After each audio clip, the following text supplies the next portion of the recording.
Good morning, everyone. Happy Black History Month from the National Museum of African American History and Culture. My name is Ariel, and I am so happy to be learning with you today. We are going to start our program by talking about the character we're celebrating. Then we have a special guest who will be visiting with us, and then we'll do a little art project. Before we jump into our learning today, I just want to share a few important reminders. We are celebrating a Disney character, but this program is not associated with Disney. This is just a topic I'm really excited to talk with you about.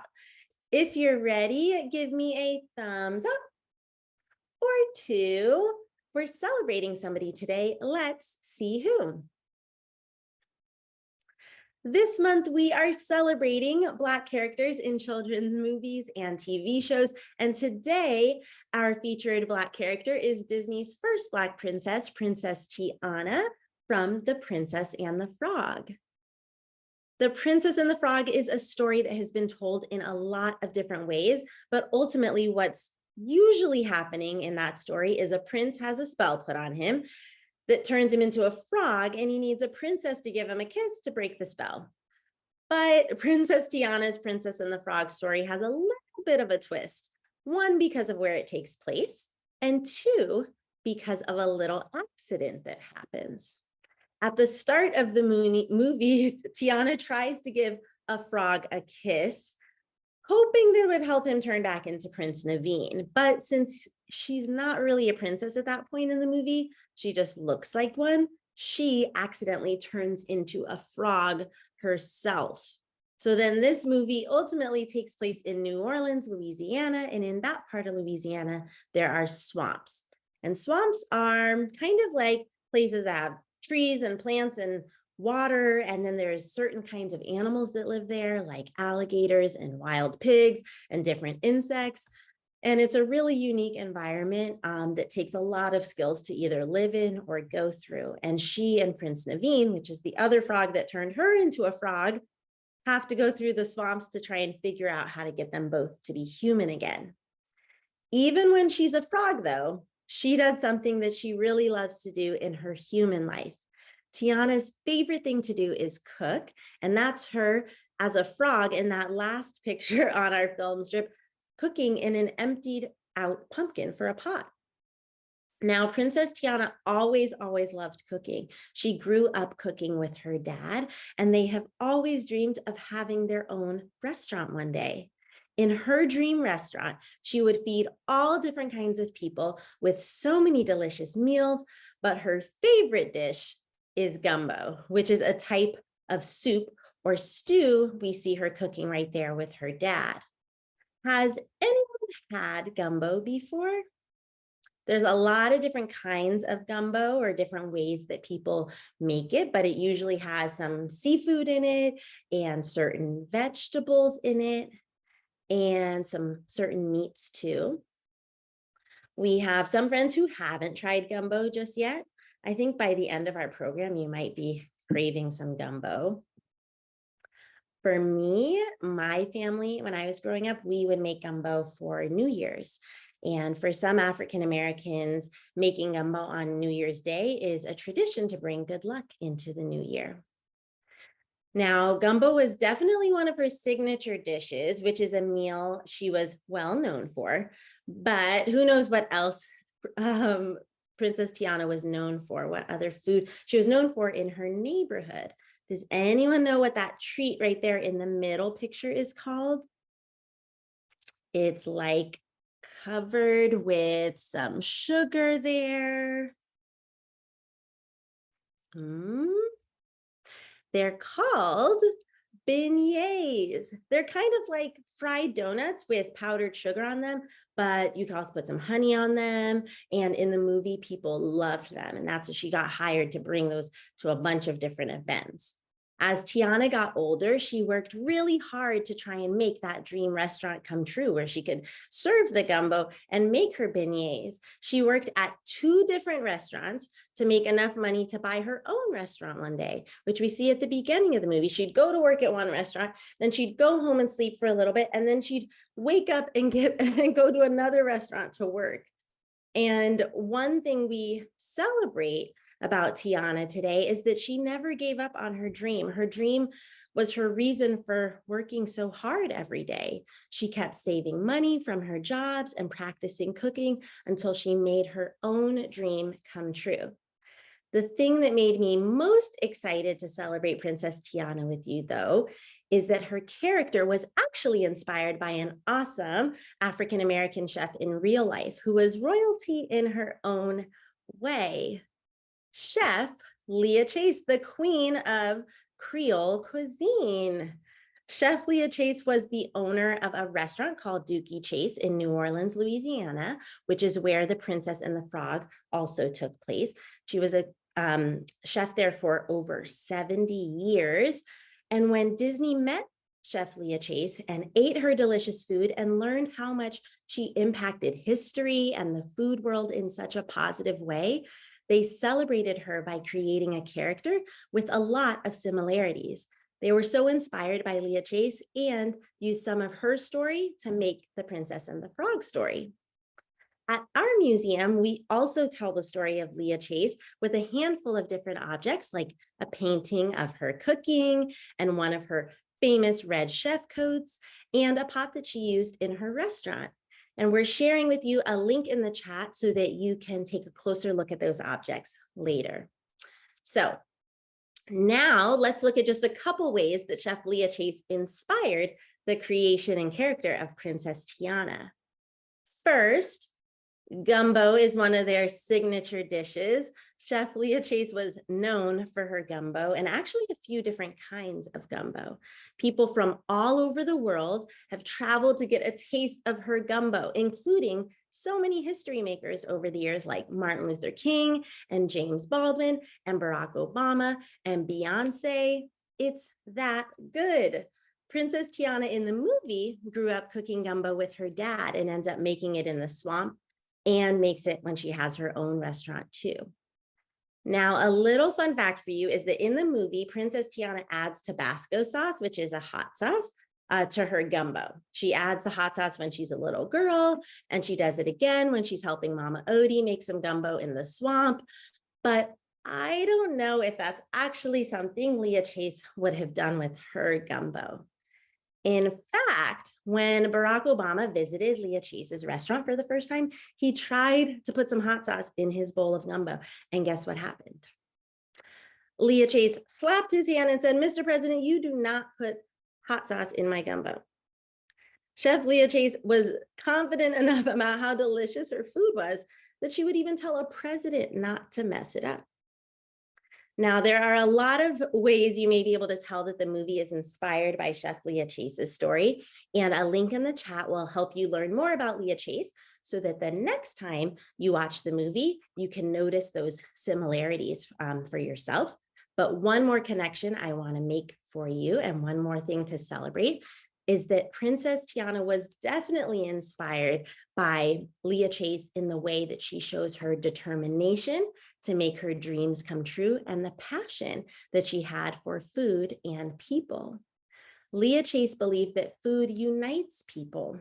She said that food builds big bridges. If you can eat with someone, you can learn from them. And when you learn from someone, you can make big changes. She also said, "We changed the course of America in this restaurant over bowls of gumbo. We can talk to each other and relate to each other when we eat together." Leah Chase worked hard to make her restaurant a place where all kinds of people could enjoy food and time together. And I think that same spirit is what motivated Tiana. When Tiana was growing up and cooking with her dad, she also believed her future restaurant would do something like that. He said, "You know, the thing about good food, it brings folks together from all walks of life. It warms them right up and it puts little smiles on their faces." So today we are celebrating Princess Tiana because in a way we're also honoring Black history. Chef Leah Chase passed away at 96 in 2019, but her spirit lives on in our museum, in Princess Tiana, in her family, and everyone who's enjoyed her food or learned from her throughout her long life. We're celebrating the ways that both Leah Chase and Tiana are passionate, hardworking, amazing chefs who've brought people together over bowls of gumbo. Today, there are home chefs and restaurant chefs and TV chefs and private chefs and school chefs, and they all continue to bring people joy through their food. Chefs also create recipes and they test out different ingredients and they cook delicious meals to share with people. And that could be at restaurants or a lot of different places. Now, today, I want to introduce you to a chef who not only cooks really great food, but also teaches other people how to cook great food too. Please meet Chef Scotty Scott. Hi, Chef Scotty. Thank you for being here today. Thank you so much for having me. It's a pleasure. Yay. We are really excited to meet you and learn from you as well. Would it be okay if we ask you some questions? Absolutely. Please do. Please do. Yay. All right. So friends, I'm going to ask Chef Scotty just a few questions first. And as we learn from him today, you may have more questions or things you're curious about.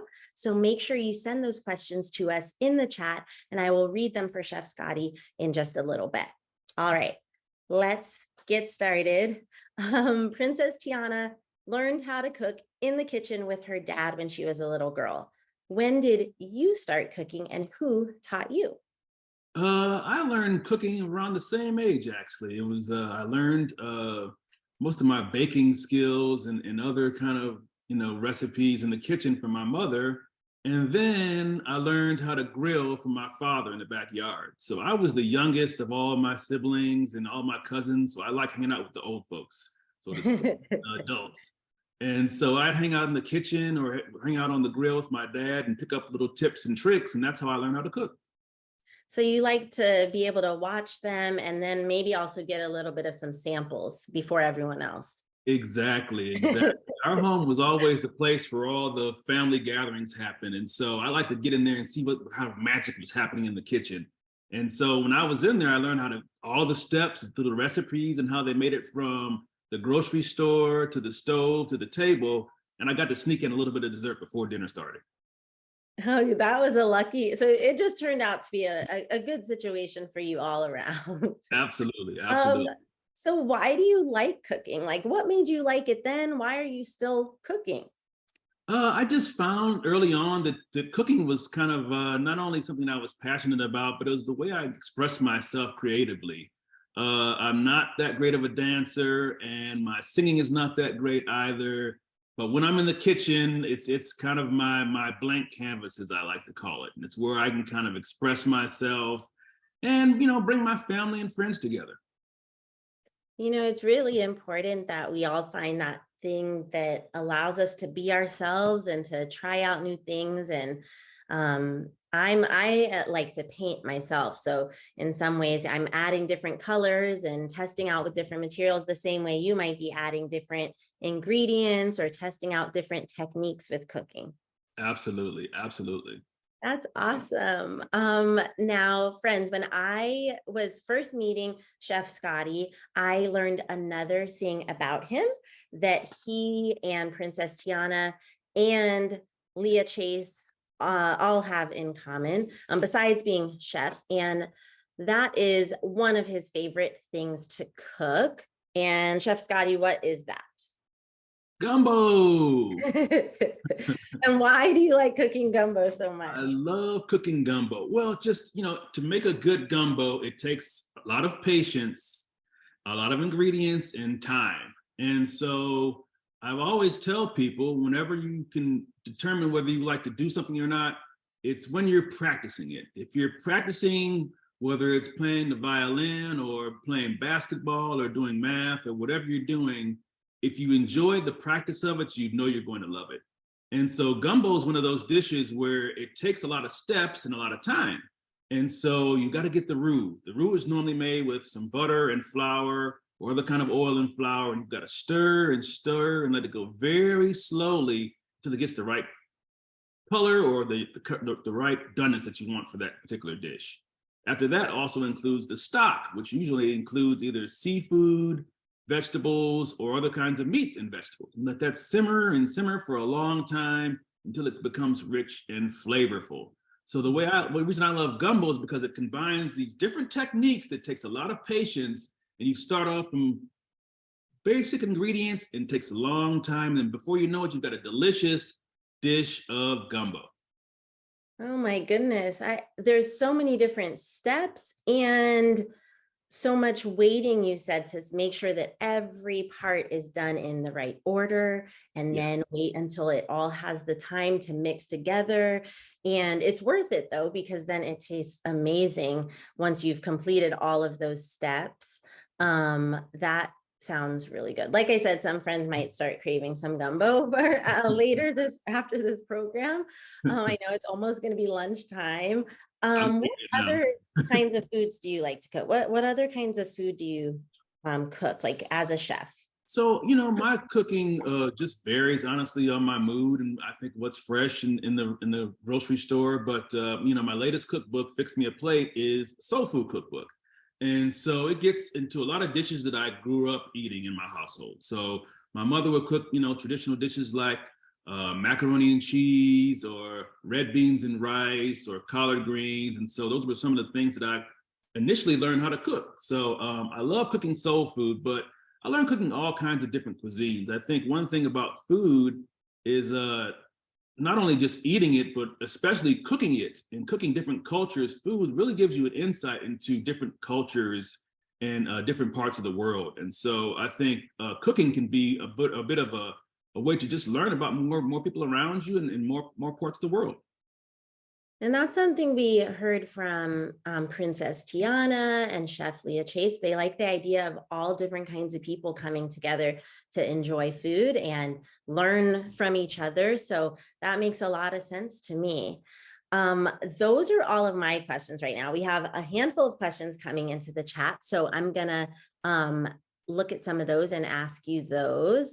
One question that we were getting a lot is, what is your favorite thing to cook? Which we heard a little bit about, but also people are wondering, what is your favorite food to eat?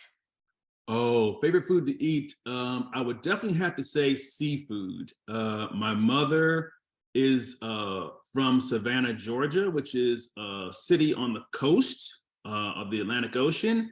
And so even though I grew up in Detroit, she cooked a lot of the food that she grew up eating. So we had, whenever we could find it, crab or other types of shrimp or other seafood in our dishes. So I just grew up loving to eat seafood.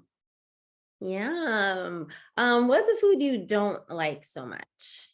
So this is a little bit weird, but I do not eat eggs. Now, Interesting. I cook with eggs. I bake a lot of things with eggs. I cook delicious pancakes, waffles, cakes, all that stuff, but I don't eat eggs. That is because when I was growing up, I was allergic to eggs. And so I never really got a taste for it, and the texture is kind of different to me. So when you're over my house for breakfast, I will definitely make you eggs, but I probably won't be eating eggs. You know what, I have to agree with you. I'm also not too big of a fan of eggs. I think something you mentioned, sometimes it's the texture for a lot of, especially for a lot of friends out there, sometimes foods just kind of feel weird in our mouths sometimes. Texture is a very big part of food in what I do with cooking. I try to make sure with certain dishes, when I'm trying to create something different, it's all about just making a different texture. And so texture and mouthfeel, as I call it, goes a long way into your enjoyment of food. Yeah, like you might want a little bit of crunchy or a little bit of creamy. There's a lot of different words we could use to describe a full meal. Sometimes I like to make sure there's a little bit of crunch if I'm eating something that is pretty smooth, you know. It get boring if you're just eating something I can the eat anything if it's crunchy. So I've eaten cricket tacos, which were delicious, but eggs, not so much. So as long as it's crunchy, I'll eat it. Oh, wow. I have yet to try that. So we have a couple more questions for you. You did mention that you made some, or you've had some cricket tacos. Have you ever cooked some food from different cultures as well? And what maybe an example of that would be? Yeah, it just depends. I'm I'm always looking to try new dishes and to expand my repertoire in the kitchen. And so I cook a lot of Asian food. I recently discovered fish sauce about 5 years ago, which is an amazing ingredient. It's kind of stinky on its own, but it adds a lot of flavor to different dishes. So I love using fish sauce. Tacos, I love tacos. I love traditional tacos, and I like to kind of get, funky with it in the kitchen a little bit and add my own repertoire to it. So definitely love tacos. And Italian food, I love making pasta. Pasta is one of those things that's probably right behind gumbo in terms of things to make, because you get to use your hands and roll out the dough. And I have my son help me a little, help me. He's 3, so his helping is kind of to be determined. But pasta and Italian dishes, I love it because it's very hearty and filling and a fun dish to make. Oh my goodness. So you have a pretty wide range of some things you can make. Now someone was wondering, do you know how to bake a cake? I do. Actually, I think I have 3 cake recipes, 2 or 3 cake recipes in my cookbook. I'm not a baker, and so I'll say that much because people don't really understand baking is its own art form, and it's very precise, and the measurements are supposed to be exact, and otherwise sometimes your stuff will fail. But I'm a decent enough baker where I've got pretty good cake recipes, cookie recipes, and breads and stuff like that, because if you want a well-rounded meal, you've got to have some dessert at the end. Yeah, I am a big fan of dessert.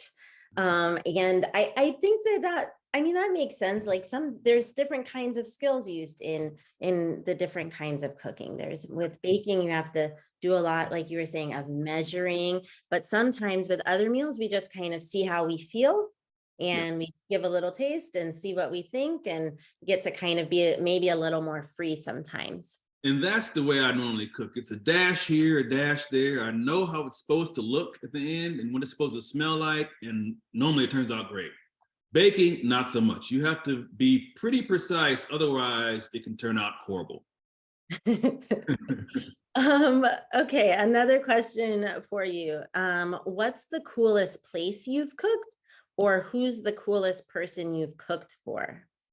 Oh, that's pretty cool. Okay, so the coolest place I've cooked is definitely on the Today Show. I've been on there twice. I was once on there in June for Father's Day, and then once again in December, cooking grilled cheese and tomato soup. And so it was an amazing experience, and just something that I could have never envisioned when I started my culinary career and decided to start cooking on my own, is that I just never thought it would take me to the Today Show. It was just, and still an amazing experience. It's still a bit surreal to me. And then probably the best person I've ever cooked for is just my family. I know when I was just starting out in the kitchen, probably when I was like 9 or 10 years old, and a lot of my first dishes were not good because I was still learning. But when I finally got that first dish right, and my family gave me the thumbs up and said, we think you know what you're doing, it was probably one of the more prouder moments of my life. That's really special. That there is something that is so special about sharing food with people you love.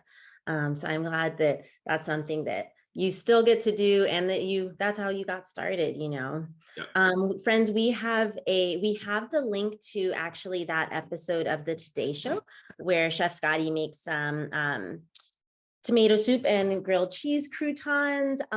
It's in our resource for you, so make sure you check that out. I'm going to ask you, I'm going to ask 2 more questions. One is, someone wants to know, do you think pineapple belongs on pizza? Oh, that's the tough one. No, it's not. No, I am all about fusion and just making things your own. And so I say, if it tastes delicious, just go for it. I've put some weird stuff on pizza myself. I put, just anything you could name of, because pizza is kind of like that blank canvas too. You've got the bread, and you just determine your sauce, and then whatever flavors go right with it, throw it on there. I don't like to be withheld with boundaries of what people think the norms might be. Yeah, you like to make sure that if you like it, you like it. If it tastes good to you, it tastes good to you. Exactly. And I'm a big proponent of that. Like if you love it, I like it. If you like it, I love it. Just go for it. And we have one more question for you. Do you have a secret ingredient that you like to add to your recipes? Ooh, that's a good question. So when I am cooking Asian food, I love to use black garlic. It's a bit misunderstood if you haven't used it before because it's got a bit of a sweet flavor to it. So I've actually used it in not only steak, but I've made black garlic ice cream. People are like, garlic ice cream? Well, it doesn't taste garlicky. It tastes sweet, almost a little bit like a balsamic taste to it. So I love to kind of slide that in there anytime I can kind of spring it on a different dish for me. Ooh, that's really special. I actually have one more question for you that some of our friends actually have been wanting to know. Do you cook at a restaurant or tell us about your job as a chef. So it's funny when you were naming all the different chefs there are out there. I'm probably about 5 of them. So I am a cookbook author. So I recipe test in my house and then publish those. I also publish recipes on my website for free. I do cooking videos online, both live and recorded. So I guess I'm a video chef, and I own a grilled cheese food truck called Cheesy Does It, What? where I cook grilled cheese. And so, I'm also a private chef. So I also go to people's homes, cook there, clean up and leave. So you can find me lots of different places, cooking all kinds of different foods. Wow, Chef Scotty, that I did not realize you have so many different ways that you make people great food. Well, it's one thing that I tell people is just I love food and I love cooking, and I just always trying to involve myself in it any way I can. It's one of those things I tell people, if you would do this, if nobody paid you a dime to do it, would you still be doing it? And the answer is absolutely yes, then you're doing the right thing. That's awesome. Thank you so much. We have so many more questions for you, but that tells me that we have to have you back to answer some of those. Thank you for sharing your chef journey, your love of food with us. It has been a pleasure to learn from you today. Thank you guys so much for having me. I really appreciate it. You guys, good luck in the kitchen. Thank you. Let's give Chef Scotty a round of applause, everyone. Thank you so much for joining us. We will see you next time. Bye-bye. Bye. All right, friends, it is officially our art time. Thank you so much for all of those wonderful questions. I was super inspired by that conversation with Chef Scotty. I hope you were too. We are going to get started with our art project for today. But before we do, we've got to make sure we have everything we need. So I'm going to start taking out some of my supplies, and you start taking out some of yours. If you're doing the art project with us right now, you can always do it later and watch this video later. You are going to need some colorful construction paper. Let me make sure I get my set up. There we go. And you're going to need some wet glue and some tape. You're also going to need, let's see, some markers maybe. Gonna need your paper, some wet glue. Some friends might want to use glue sticks. I found the glue sticks didn't work so well for me and the type of paper I was using. So I also have tape here. I have this big tape because I couldn't find my small one. I have this blue tape. And then, friends, you either have a blank piece of paper. Some friends may be using a blank piece of paper that will later add a circle to, and that'll be your plate you're using for your art project today. Or you may have an actual paper plate. I'm going to be using this paper plate today, but you may also have a big circle like that. And today we are making a collage of our favorite foods. Now our art is going to look, it could look something a little bit like this, but we're going to use different kinds of paper. And we're going to crumble it and tear it and add it into either our circle or our plate to make a paper food dish. Now today our art is going to be inspired by not only the cooking that Chef Leah Chase and Princess Tiana and Chef Scotty did, but also by an art piece at our museum. This painting is by an artist named Maisha Francis, who is also from New Orleans, and it celebrates a meal that is common there and one of the favorite dishes for her and her family. If you look really closely, it might be kind of small on your screen, and we have our link to the object where you could take a closer look. But if you look really closely, can you tell what foods she glued on to her painting?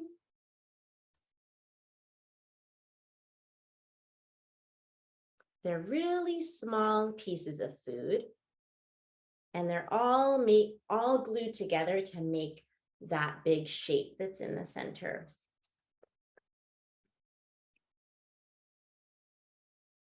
Did you figure it out yet?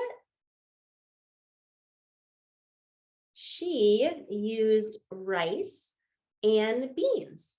She glued on some rice to make that orange yellow kind of shape, and she used beans to make the outline of the shape. And that's actually, rice and beans actually was a dish that Chef Scotty mentioned when he was telling us about the kinds of food that he makes.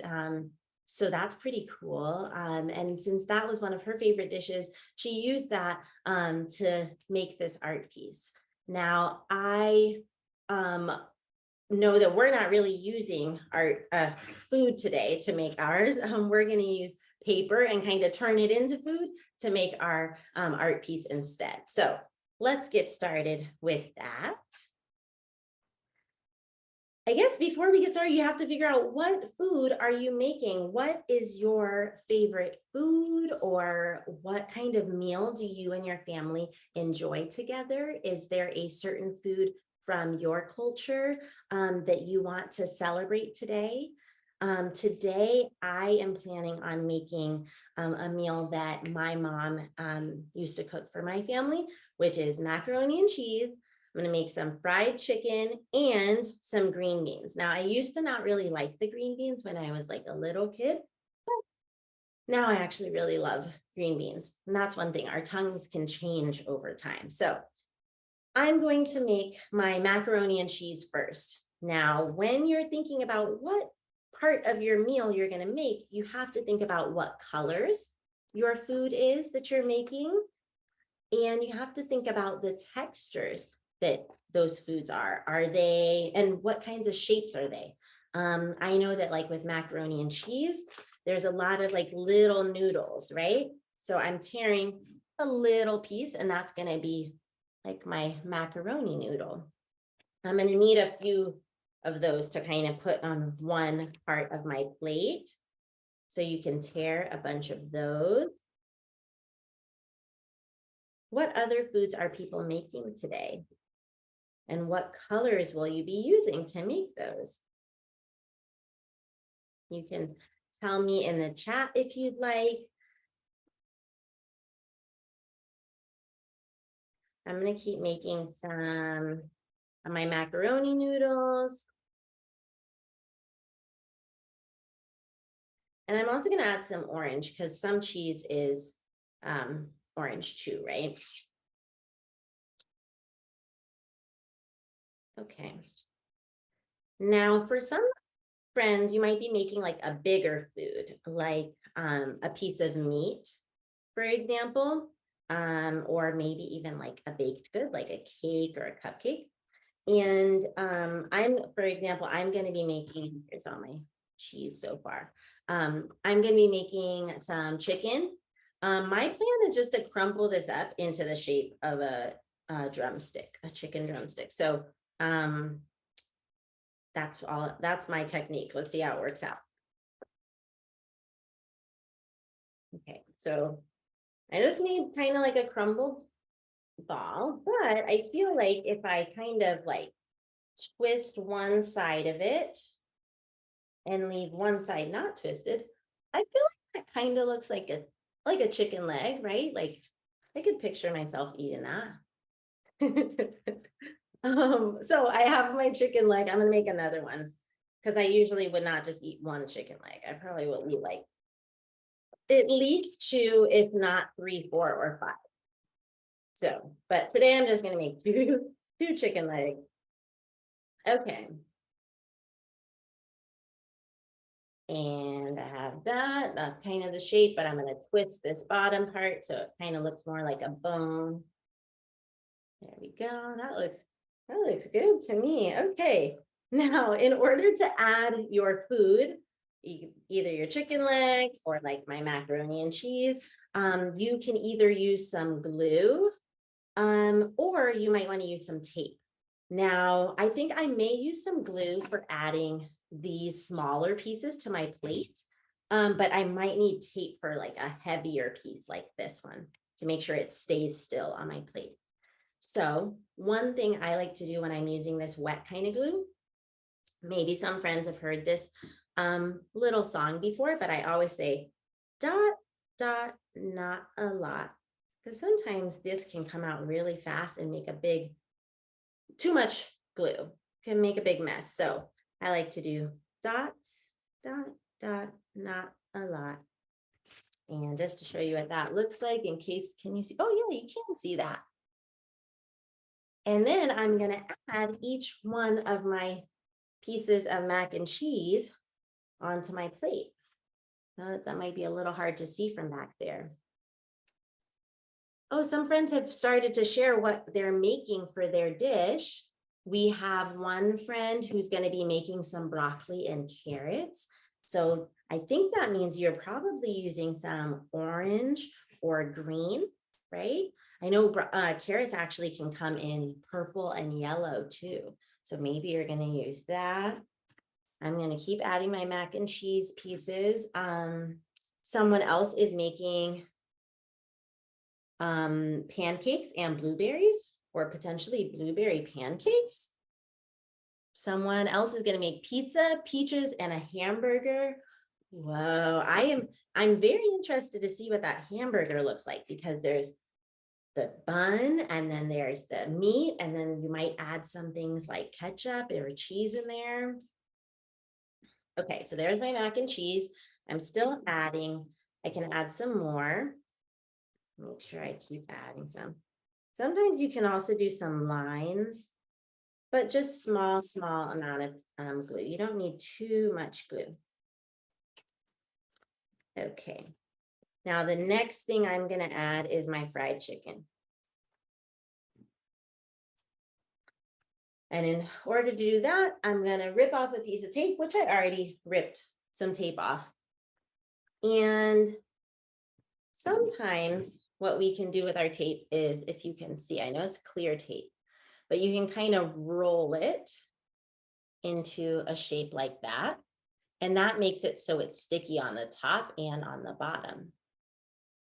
And then when I put that on my plate, I can just stick my drumstick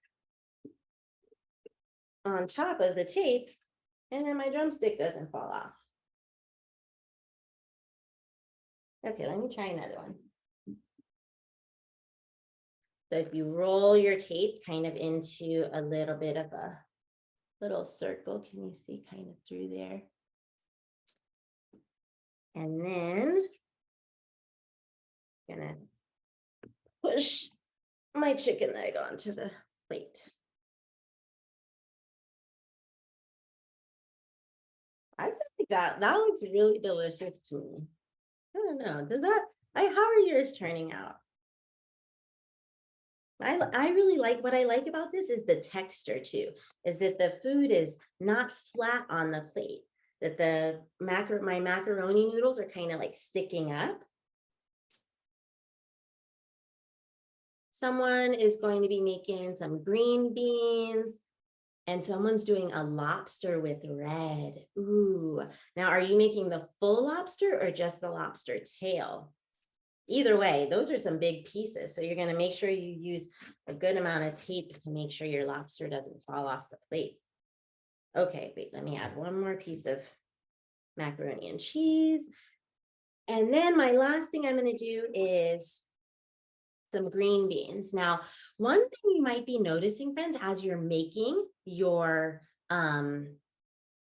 different food types, is that there's a lot of different shapes. There's a lot of different, I guess, textures that you can make with your paper. My chicken legs, I just crumbled them up. You could also fold your paper. For my green beans, I'm gonna rip really long strips.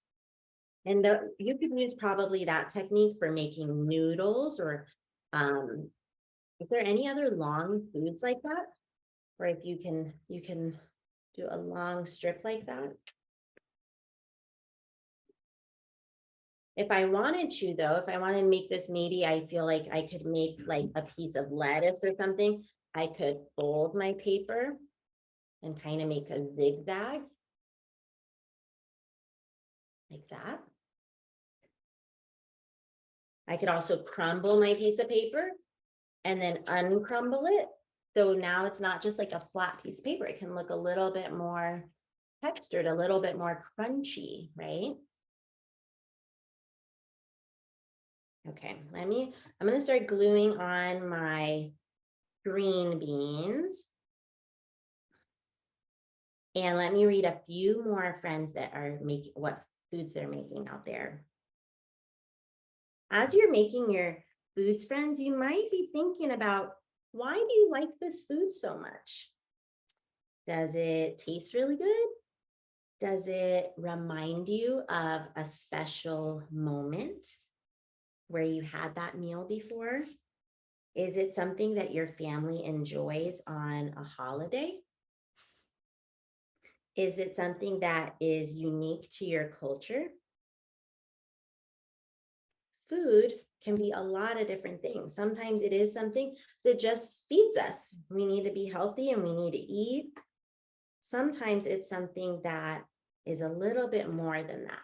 Something that, like Princess Tiana and Chef Leah Chase said, something that brings people together.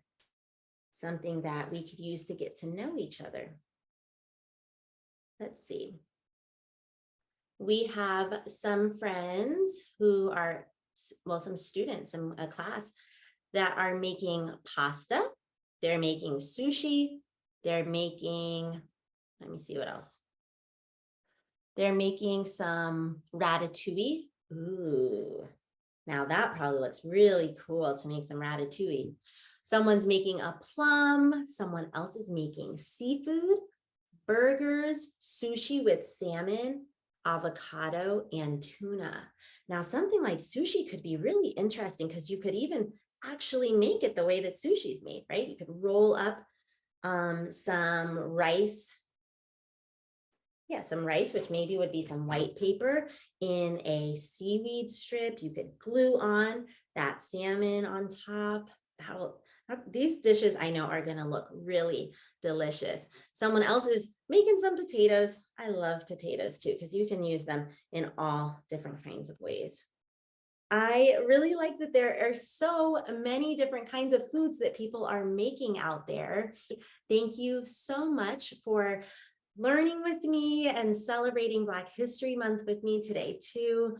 Black History Month is awesome because so many people use February to learn Black stories and celebrate Black people and remember Black history. But you know what?